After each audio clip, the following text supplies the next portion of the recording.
को बाहर निकालने का रास्ता तकरीबन साफ हो जाएगा। सुरंग के अंदर पाइप में घुसकर रेड माइनर्स खुदाई कर रहे हैं और वो मजदूरों के काफी करीब पहुंच गए हैं।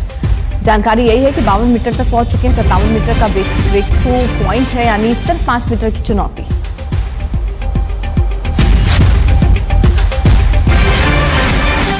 मौसमी सिंह मेरी सहयोगी जुड़ गई हैं तमाम जानकारी के साथ। मौसमी, अब आसार थोड़े से सकारात्मक लगने शुरू हो गए हैं, खासतौर पर जब सीएम धामी ने कहा है कि रात भर काम चला है और अब 5 से 6 मीटर की दूरी रह गई है। जमीनी हकीकत क्या है?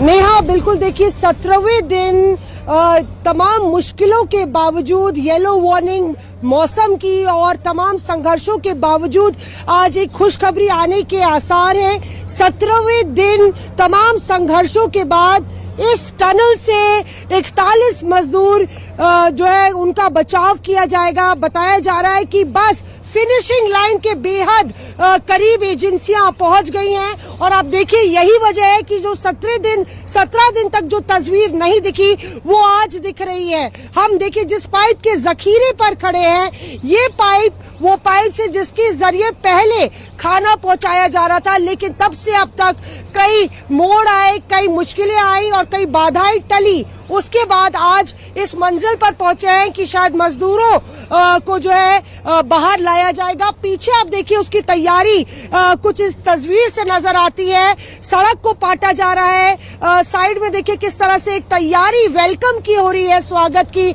उधर ब्रीफिंग हो रही है, जो पुलिस एजेंसियां ले रही हैं, जो आपको खाकी में नजर आएगा समुंदर, और लगातार मजदूर जो है पटाई कर रहे हैं, सड़क की चूना डाला जा रहा है। पीछे आप देखिए नारंगी में, ऑरेंज यूनिफॉर्म में एनडीआरएफ की टीम जो दिन रात एक कर रही है वो लगी हुई है। पीले शर्ट्स में आपको एसडीआरएफ की टीम दिखेगी।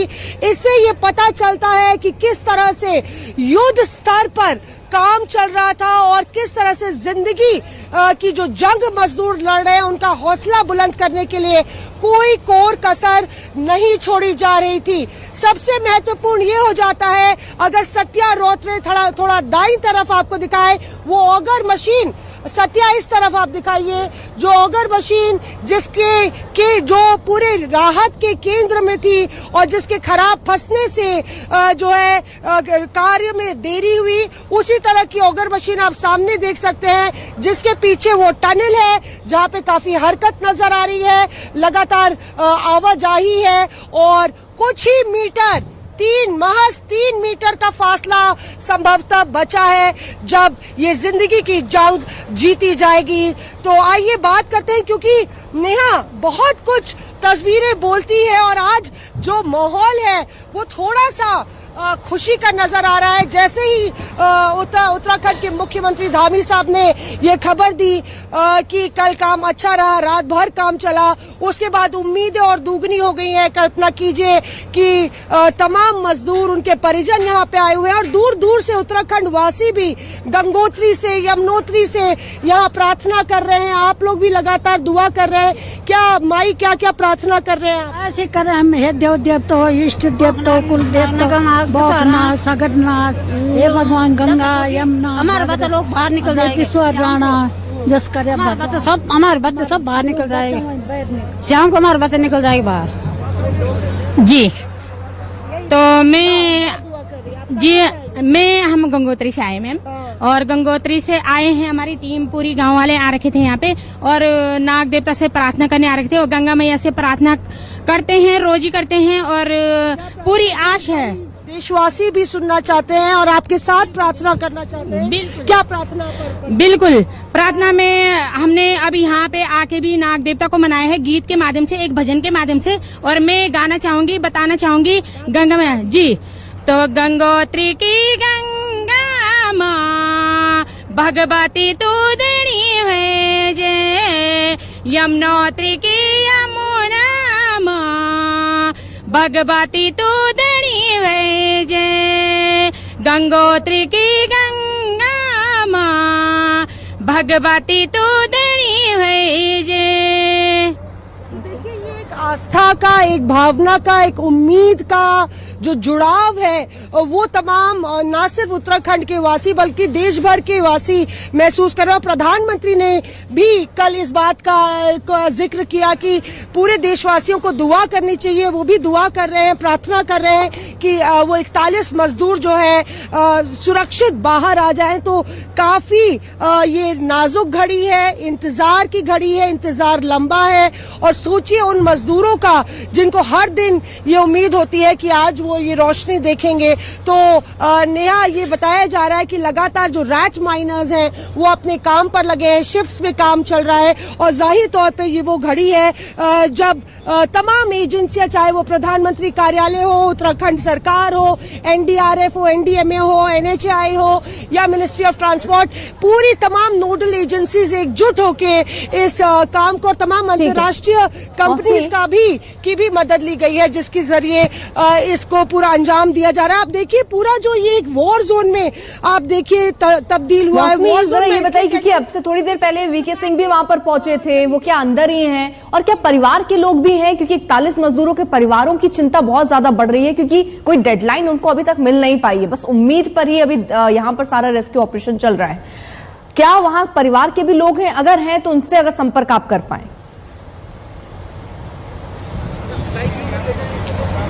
देखिए, जाहिर तौर पे सबसे लंबा अगर इंतजार किसी का है तो वो परिजनों का है, क्योंकि उनके लिए तमाम ऐसे माता पिता हैं जिनके बाकी मैंने बात की, जिनके बाकी जो बेटे हैं वो भी कंस्ट्रक्शन साइट में है। एक पिता ऐसे हैं जिनके एक बेटे मुंबई में कंस्ट्रक्शन साइट में उनका निधन हो गया था और दूसरा बेटा यहाँ फंसा है।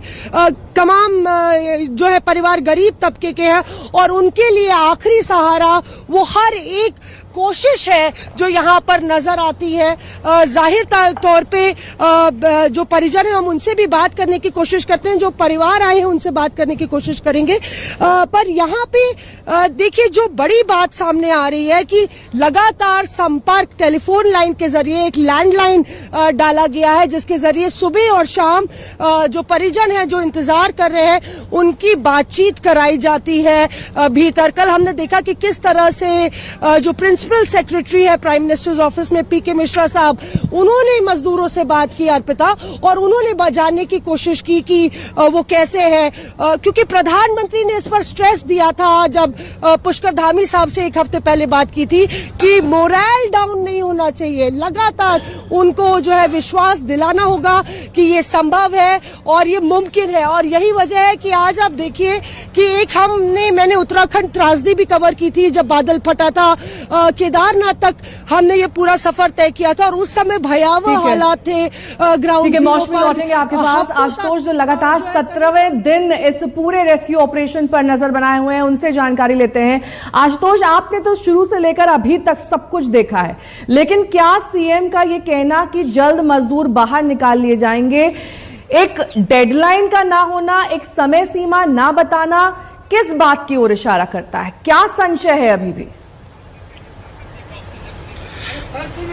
दरअसल ये डर था जब शुरू के 13-14 दिनों तक सही जवाब सही समय पर नहीं मिला, सारी कोशिशें नाकामयाब हो गई, तो लोग डरते हैं क्योंकि उनको पता है कि एक दबाव बनता है, लोगों की उम्मीदें बढ़ती हैं। लेकिन आज अगर उन्होंने कहा है कि जल्दी हो जाएगा और 52 मीटर चुकी कोशिश हो चुकी है, 6 से 7 मीटर का है, वो क्यों आसान है उसको दिखाने के लिए दरअसल मैं जहां पर हूं इससे सही जगह हो नहीं सकती थी। अब अंदर मलबा किस तरह का, ये देखिए कुछ इस तरह का मलबा है। जब पहाड़ का हिस्सा, पहाड़ में यही सब स्ट्रक्चर होता है, ये नीचे गिर गया टनल में, अब आगे जब वो खोद रहे हैं तो उन्हें इसी तरह की चीजें मिल रही हैं, बेहद कच्चा है। फिलहाल लोहा या ऐसी कोई बड़ी ऑब्स्टेकल नहीं मिली है। हमने आपको ये भी दिखाया कि दरअसल कैसे एक पतली पाइप में, आप समझिए कि 700 मीटर पाइप के मुहाने पर एक आदमी बैठ के काम करता है, वो कितना मुश्किल है। लेकिन अब मैं आपको दिखाने वाला हूं कि जब ये 6 मीटर ड्रिलिंग हो जाएगी तो रेस्क्यू कैसे होगा। मेरे पास एनडीआरएफ का कोई कर्मी यहाँ नहीं है और आप समझ लीजिए कि ये ऐसे ही ये 2 मजदूर भाई हैं जिनके अपने वहां फंसे हैं और हम सुरंग के उस हिस्से में है जहां मलबा है।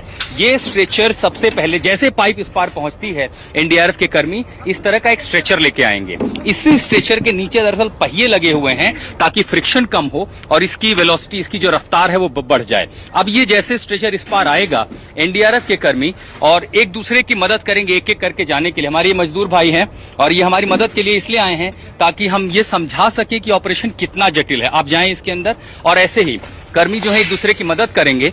अब इस पाइप के अंदर मैं दीपक को चाहूंगा दूसरी तरफ पहुंचे ताकि मैं आपको दिखाऊं कि फ्रिक्शन ड्रैग कितना आसान या कितना मुश्किल हो सकता है। अब इस पाइप के अंदर दरअसल एलईडी की स्ट्रिप लगी होंगी। जैसे ही कैमरा आपको यहाँ पहुंचेगा आपको दिखाई देगा कि इसमें एलईडी स्ट्रिप लगाई जाएगी और जैसे मजदूर यहाँ पर यानी लगभग 57 से 58 मीटर की दूरी पर आप पहुंच जाते हैं तब वहां से स्ट्रेचर शुरू होगा और दूसरे मुहाने पर यानी इस स्ट्रेचर के दोनों मुहानों पर दरअसल रस्सी लगी होगी और इस तरह दूसरे जो छोर पर होंगे एसडीआरएफ और एनडीआरएफ के लोग होंगे वो इस रस्सी को खींचेंगे। अभी इसमें फ्रिक्शन और दबाव ज्यादा है क्योंकि दरअसल इसमें पहिए नहीं है, व्हील नहीं है और इसलिए थोड़ी मुश्किल है। 6 मीटर का जो दूरी है वो हमने 4 से 5 सेकंड में पूरी की। आप इससे अंदाजा लगा सकते हैं कि प्रति मजदूर को निकालने में स्टेज 60 मीटर 57 मीटर लंबे उसमें लगभग 3 से 4 मिनट समय लग सकता है और इसलिए हम मान सकते हैं कि शायद 2 से ढाई घंटे में पूरा ऑपरेशन पूरा हो। एक मजदूर बाहर आया, दूसरे हिस्से से फिर स्ट्रेचर को खींच लिया जाएगा और इस प्रक्रिया के जरिए। लेकिन बड़ी चुनौती यही है कि अगले 5 मीटर जो खुदाई बाकी है अब तक बाधा नहीं आई है। अगर इस तरह का कोई सरिया या इसका जाल आगे आता है, काटने में समय लगेगा, हटाने में समय लगेगा, पत्थर को तोड़ने में समय लगेगा।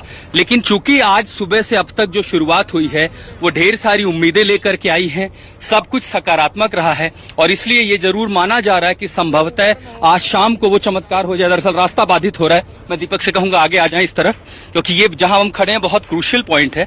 लॉजिस्टिक सपोर्ट यहां से आता जाता है कि अब बस इस तरह का ही मलबा बाकी है। और इतना बताऊं, इसकी कुल लंबाई जो मैंने नापी है वो 5.5 मीटर है और लगभग इतना ही ब्रेक थ्रू इस एक हिस्से मलबे के एक हिस्से से लेकर दूसरे हिस्से तक। और अगर हम मान लें कि दरअसल इस इलाके पर वो मजदूर हैं, जैसे यहां से पाइप आएगी, रेस्क्यूअर्स जाएंगे पूरे साजो सामान के साथ, हर उस तैयारी के साथ, हर उस इक्विपमेंट के साथ जिसकी जरूरत पड़ेगी और फिर इस पतले पाइप से हिंदुस्तान का कम से कम इस एक दशक का सबसे बड़ा रेस्क्यू ऑपरेशन शुरू होगा। बिल्कुल, और ये तस्वीरें देखिए हम दिखा रहे हैं ग्राउंड पर, हमारे लगातार सहयोगी भी मौजूद हैं और किस तरह ये रेस्क्यू ऑपरेशन चल रहा है। देखिए कुछ तस्वीरें भी आई हैं, सीएम धामी आपको तस्वीरों में नजर आ रहे हैं और वो लगातार जायजा ले रहे हैं। वहां पर मौजूद जो टीम है उनसे बात कर रहे हैं, अंदर जो मजदूर हैं उनसे बात हो रही है, उनको हौसला और उनको दिलासा देना भी जरूरी है क्योंकि 17 दिन से वो अंदर हैं, किन हालातों में हैं, उनसे बात करके वो समझना है, उनको हौसला देना है, उन तक जरूरत सामान पहुंचाना है। ये सारे प्रयास सरकार की तरफ से हो रहे हैं, खुद मुख्यमंत्री इस पर नजर बनाए हुए हैं, बार बार वो पहुंच रहे हैं। और ये देखिए ये तस्वीर भी जरा, क्योंकि ये सुरंग के पास लोगों ने अपने आस्था के लिए देखिए एक मंदिर लगा दी और भरोसा ये कर रहे हैं कि हम दुआ कर रहे हैं कि जल्द से जल्द मजदूर बाहर निकले। और सीएम धामी भी वहां जब पहुंचे तो हाथ जोड़ते हुए नजर आए और ये कह रहे हैं कि सब लोग दुआ करो। ये बात प्रधानमंत्री नरेंद्र मोदी भी कह रहे हैं कि सबके दुआ की जरूरत इस वक्त इन मजदूरों को है, क्योंकि कई अड़चने आई हैं जब से ये रेस्क्यू ऑपरेशन चल रहा है। कई ऐसी समस्याएं, ऐसी चुनौतियां फेस हुई हैं और उनको देखते हुए अब लगातार नए प्लान भी बन रहे हैं, नए सिरे से तैयारियां हो रही हैं, सारे इंतजाम किए जा रहे हैं। लेकिन अभी भी कोई डेडलाइन नहीं है, हो सकता है 18 दिन, हो सकता है 19 दिन, लेकिन अब ये माना जा रहा है कि बहुत करीब है अगर कोई अड़चन नहीं आई तो। इन सब तस्वीरों के बीच आशुतोष आप लगातार वो तस्वीरें भी हम तक दिखा रहे हैं, लेकिन हम आपके पास आए जरा सीएम की बाइट भी आपको सुना देते। सारे इंजीनियर, सारे विशेषज्ञ, सभी लोग अपने पूरे शिद्दत के साथ, पूरे जितना उनकी जितना जोर है सारा लगा रखा है और अभी 52 मीटर अभी अंदर चला गया है पाइप। हम उम्मीद कर रहे हैं कि जिस प्रकार से काम चल रहा है बहुत जल्दी ब्रेक थ्रू हो जाएगा और पाइप आर पार होते ही उन सबको निकालने की जो प्रक्रिया है उस प्रक्रिया को शुरू किया जाएगा। सभी लोग ठीक हैं और सब पूरी ऊर्जा के साथ और सभी एक सकारात्मक रूप से सभी के अंदर, मैंने सभी से भेंट की है, सभी को देखा है अंदर जितने भी लोग काम कर रहे हैं, सभी ने इस प्रकार की संभावना व्यक्त करी है। लगभग 52 मीटर जा चुका है, ऐसी संभावना है कि 57 मीटर के आसपास जो है ब्रेक थ्रू हो जाएगा। तो एक पूरा पाइप जब चला जाएगा, अभी 1 मीटर तो मेरे सामने ही गया है, तो पहले 51 था और 2 मीटर और चला जाएगा तो ये लगभग 54 मीटर हो जाएगा। इसके बाद एक पाइप और लगेगा तो संभवतः सर जो अधिकारी काम कर रहे हैं वो क्या ही बता रहे हैं, जो लोग काम कर रहे हैं कि आगे कोई बाधा नहीं होगी, इसकी संभावना है? अभी तक देखिए जो बड़े जो शुरू में गडर्स इत्यादि स्टील्स मिल रहे थे वो मिलने कम हो गए हैं। अभी जो मिल रहा है सीमेंट का ज़्यादा कंक्रीट मिल रहा है, उसको कटर से काट रहे हैं। मेरे सहयोगी मौसमी सिंह भी लगातार जुड़ी हुई हैं तमाम जानकारी के साथ। मौसमी, जिस सीमेंट की बात की जा रही है, जिन अवरोधों की बात की जा रही है, उनसे पार पाने के लिए क्या तैयारियां हैं? क्योंकि ये अवरोध पहले भी आ चुके हैं और तब उस तरीके से ये मिशन, ये रेस्क्यू ऑपरेशन तैयार नहीं था। अब इसको कैसे अपग्रेड किया गया है ताकि सारी बाधाएं दूर हो सके? It's a big day. It's an auspicious day. I feel good. Sir, how many meters reached, sir? We have reached how many meters?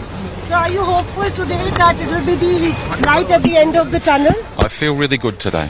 You've made a lot of effort. It's been a very arduous time for the laborers. It's been a very big time for everybody. We're doing everything we can. 41 men home safe, no one hurt, and I'm feeling good. What was the most difficult part, sir? When we have 41 men, I'll talk to everybody forever. Thank you so much. How many meters? So यहाँ पे आप सुन रहे थे कि Arnold साहब जो जिनका लगातार एक्सपर्टीज लिया जा रहा था यहाँ पे रेस्क्यू ऑप्स में, वो ये बोल रहे हैं काफी पॉजिटिव उनकी टोन और उनका स्टेटमेंट कि ये बहुत बड़ा दिन है। मैं बहुत बहुत शुक्रगुजार हूँ, एक तरीके से कहीं ना कहीं ये संकेत देते हुए कि इंतजार की घड़ी जो है वो खत्म होने वाली है। विदेशी एक्सपर्ट्स का लगातार सहारा लिया जा रहा है। जिस तरह से अभी हम लोग ने बात की तो उन्होंने संकेत दिए कि light at the end of the tunnel, तो शायद आज वो दिन 17वें दिन वो घड़ी होगी जब इंतजार खत्म होगा तमाम परिजनों का, देशवासियों का, और शायद उसी तरह की हवा यहाँ पे नजर आ रही है। आप कहाँ से चले आ रहे हैं भैया? मैं उत्तरकाशी धनारी से। क्या प्रार्थना कर रहे हैं आप? हम ये प्रार्थना कर रहे हैं और देरी कर रहे हैं, प्रार्थना कर रहे हैं। कल हमने यहाँ पे हवन भी किया है। हम ये प्रार्थना कर रहे हैं कि जो हमारे 41 मजदूर अंदर फंसे हुए हैं, हे भोलेनाथ, हे विश्वनाथ, आप उनको तुरंत जल्दी से जल्दी बाहर निकालें और सब लोग खुशी खुशी में हैं और वो सुरक्षित वो बाहर आना चाहिए। ठीक है मौसमी, लौटेंगे आपके पास, नजर बनाए रखिए। आशुतोष भी हमारे सहयोगी लगातार जुड़े हुए हैं। इसी के साथ यहाँ रुकना होगा एक छोटे से ब्रेक के लिए, फौरन होंगे हाजिर। देखते रहिए आज तक।